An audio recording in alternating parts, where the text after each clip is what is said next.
Good morning students. आज हम ये लैटिन मैगजीन में आगे के मैगजीन देखेंगे।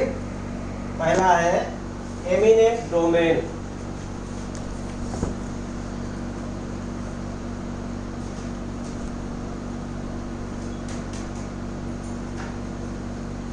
एमिनेंट डोमेन का मतलब है supreme rights.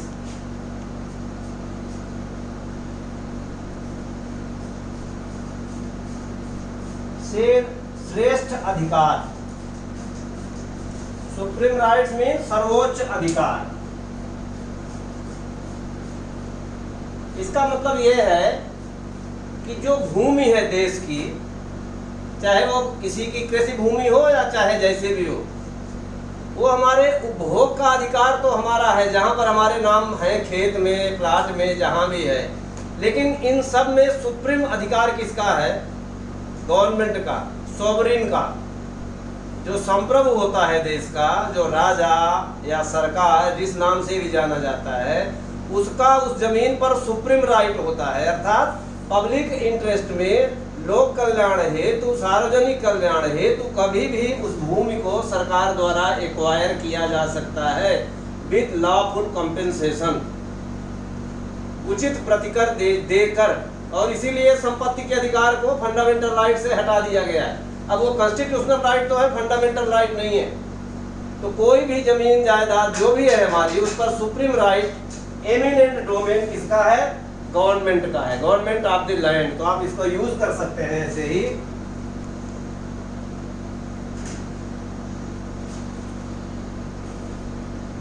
Government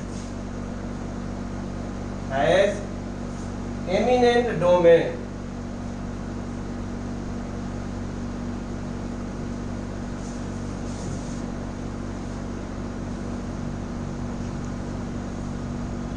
over land of the country.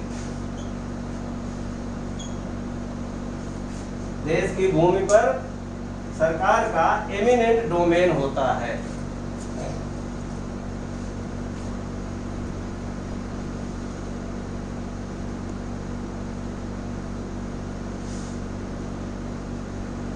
Ex officio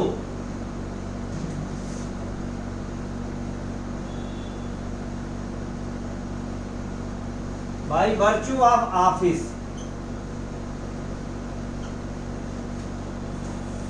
by virtue of office,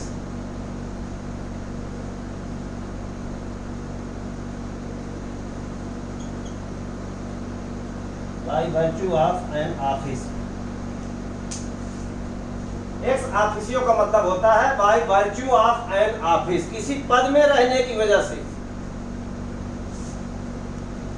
तात्पर्य इसका यह है कि जब कोई व्यक्ति किसी पद पर रहने की वजह से किसी और पद को धारण करता है, कोई अन्य काम का वो अधिकारी होता है या किसी काम का इंचार्ज होता है, किसी पद का इंचार्ज होता है, तो उसको कहते हैं एक्स ऑफिसियो।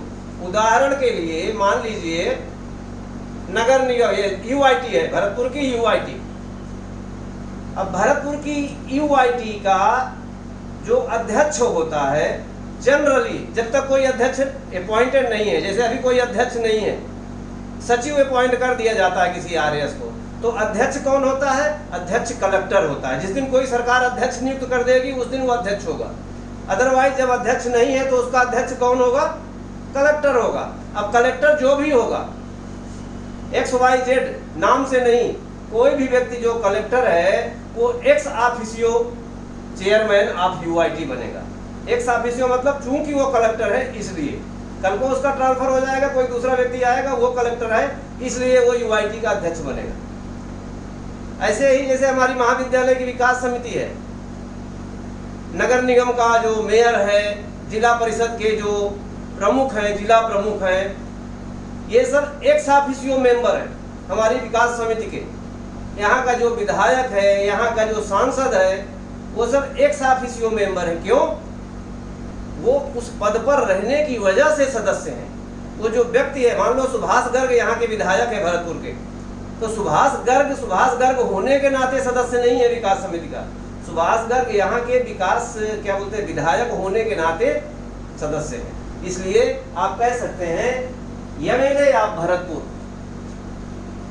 भरतपुर एमएलए या MLA of Bharatpur is ex officio member of महाविद्यालय विकास समिति। और बढ़िया उदाहरण समझना है तो उपराष्ट्रपति जो होता है वो राज्यसभा का सभापति होता है, जबकि राज्यसभा का सदस्य नहीं होता। जैसे जो लोकसभा का अध्यक्ष होता है वो लोकसभा का सदस्य होता है, वो लोकसभा के सदस्य के रूप में चुन के आता है और इसके बाद फिर लोकसभा का अध्यक्ष या स्पीकर चुना जाता है उसको। लेकिन जो राज्यसभा का सभापति होता है वह उपसभापति तो सदस्य होता है, लेकिन जो राज्यसभा का सभापति होता है, चेयरमैन होता है, वो उपराष्ट्रपति को बनाया जाता है। जो भी उपराष्ट्रपति होगा, अब वो वेंकैया नायडू है, अभी भारत के उपराष्ट्रपति हैं श्रीमान वेंकैया नायडू। अब Venkaiah Naidu ex officio chairman of Rajya Sabha है। तो एक्स ऑफिशियो चेयरमैन क्यों कहा जाता है? क्योंकि वह उपराष्ट्रपति हैं, इसलिए चेयरमैन है। आप इसको यूज कर सकते हैं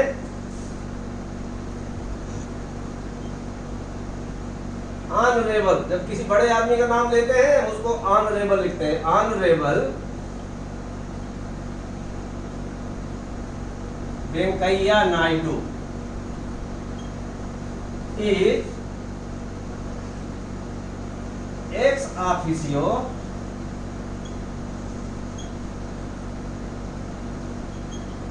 चेयरमैन ऑफ राज्यसभा।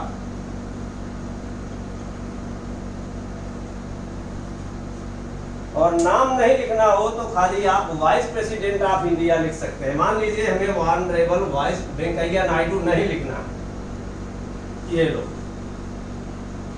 तो आप लिख सकते हैं दी वाइस प्रेसिडेंट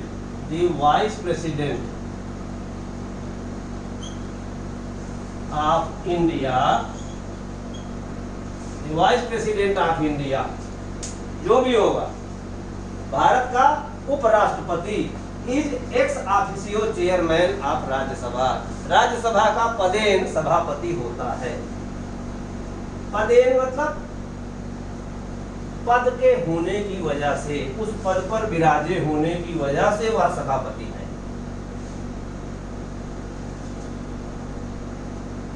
एक्स पार्टी, अब ये एक्स पार्टी में बता चुका हूं ऐसे इंग्लिश वर्ड्स में।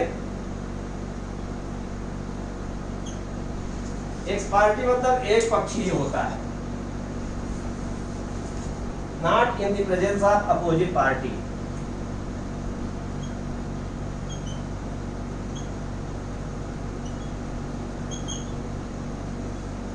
Not in the presence of opposite party. जब विरोधी पक्षकार नहीं होता है और कोई कार्यवाही होती है तो उसको एक्स पार्टी प्रोसीडिंग कहते हैं। सामान्य तौर पर न्यायालय की प्रक्रिया ये होती है कि जब एक व्यक्ति मुकदमा लेकर आता है, ए मुकदमा लेकर आता है, तो बी को नोटिस या सम्मन जाता है और बी अपना जवाब प्रस्तुत करता है। इसके बाद न्यायालय इनकी सुनवाई का तारीख तय करता है और दोनों की उपस्थिति में या इनके वकीलों की उपस्थिति में या इनकी व्यक्तिगत उपस्थिति में उस मुकदमे की सुनवाई होती है। सामान्य प्रक्रिया ये है। लेकिन ऐसा हो सकता है कि इसको जो सम्मन गए हैं, सम्मन प्राप्त करने के बावजूद यह बताई गई तिथि को न्यायालय में प्रस्तुत नहीं होता, तो न्यायालय इसका अनवरत साल तक, अनवरत समय तक, अनिश्चित समय तक इंतजार नहीं कर सकता। न्यायालय को सीपीसी में प्रावो है, शक्ति दी हुई है। आदेश 9 के तहत न्यायालय यदि संतुष्ट है कि प्रतिवादी को सम्मन जारी हो चुके हैं, सम्मन की तामील हो चुकी है और प्रतिवादी जानबूझकर बिना किसी पर्याप्त कारण के न्यायालय में उपस्थित होने में विफल रहा है, तो न्यायालय इसकी अनुपस्थिति में भी उस मुकदमे की सुनवाई कर सकता है। अब ये जो कार्यवाही होगी इसको एक्स पार्टी कहेंगे। ऐसे कार्यवाही को एक्स पार्टी कहते हैं और ऐसी कार्यवाही में जो डिक्री पारित होगी उसको एक्स पार्टी डिक्री कहेंगे। आप इसका यूज कर सकते हैं the court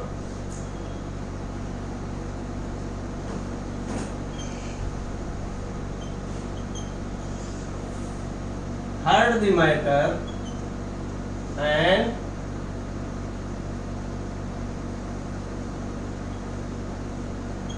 passed the judgment ex parte। न्यायालय ने मामले को सुना और एक्स पार्टी जजमेंट सुना दिया।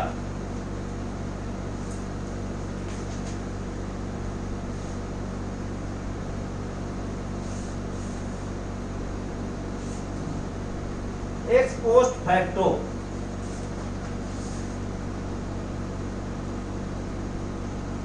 Ex post facto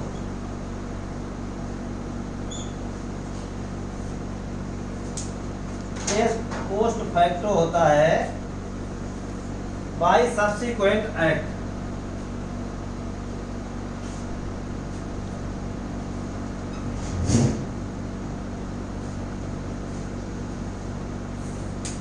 ex post facto वहां पर यूज होता है जहां पर कोई काम,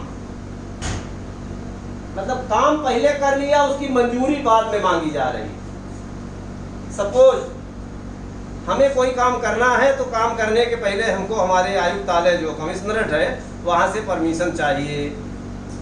लेकिन कई बार ऐसा होता है मामले की अर्जेंसी को देखते हुए कि अब अनुमति लेने का इंतजार नहीं किया जा सकता,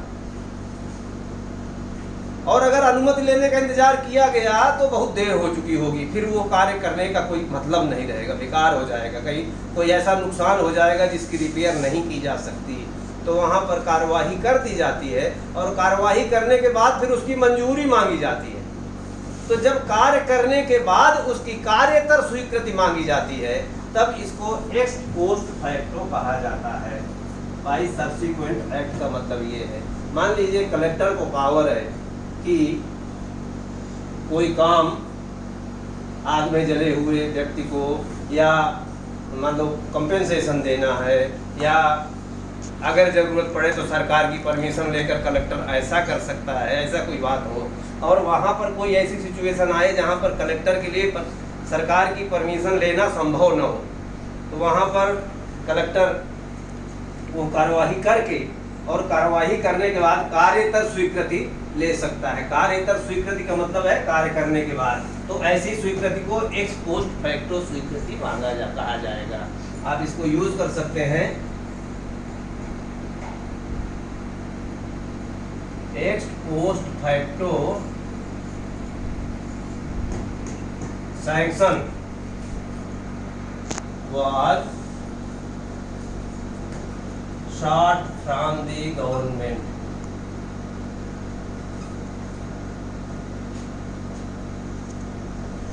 शॉर्ट मतलब मांगी गई, चाही गई, सरकार से एक्स पोस्ट फैक्टो सैंक्शन चाही गई।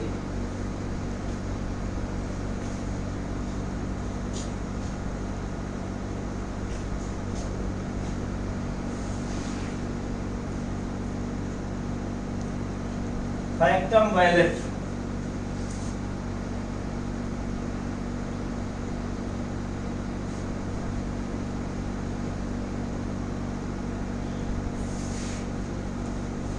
factum violet, the fact which cannot be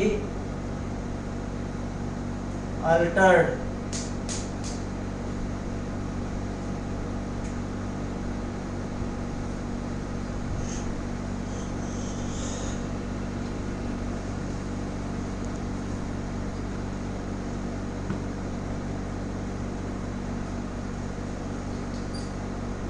fact which cannot be altered।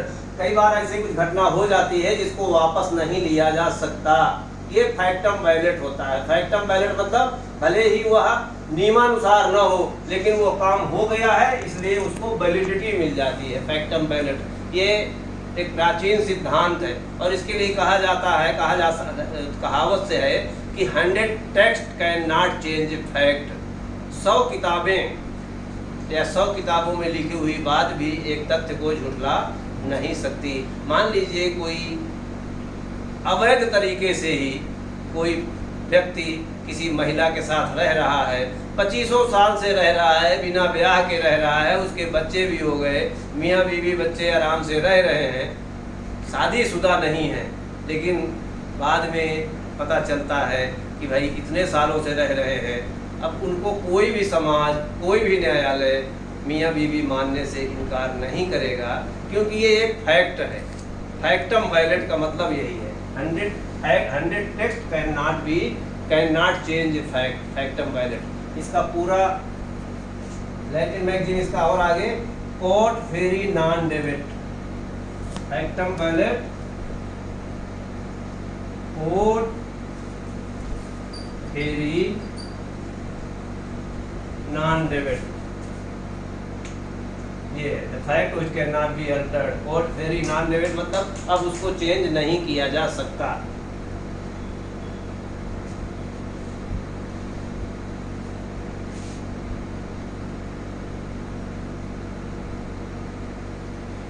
Fat एकम्पली,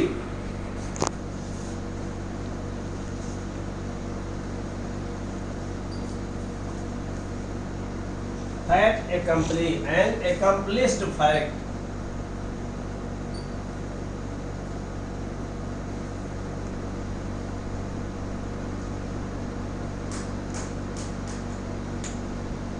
ये फैक्टम वायलेट से मिलता जुलता है। फैक्ट एकम्पली का मतलब है ऐसा काम जो हो चुका है, अब उसको हम ऐसा करते हम वैसा करते करने का कोई मतलब नहीं है, क्योंकि वो हो चुका है।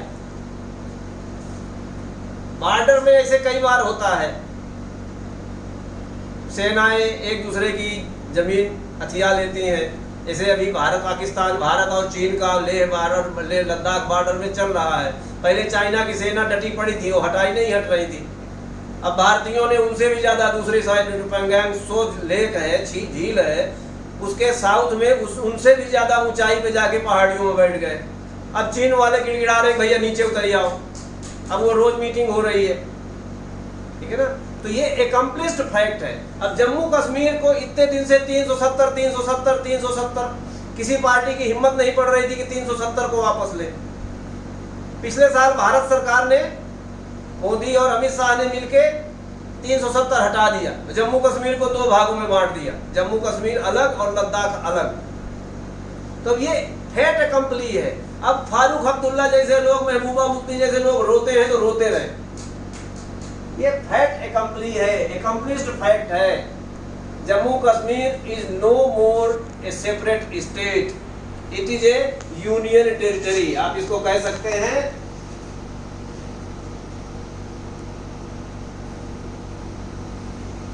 इसका यूज कर सकते हैं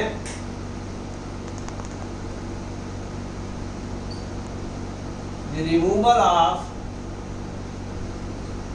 Article 370 is a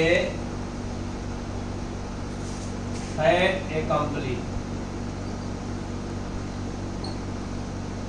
fait accompli मतलब accomplished fact है। Now it cannot be taken back।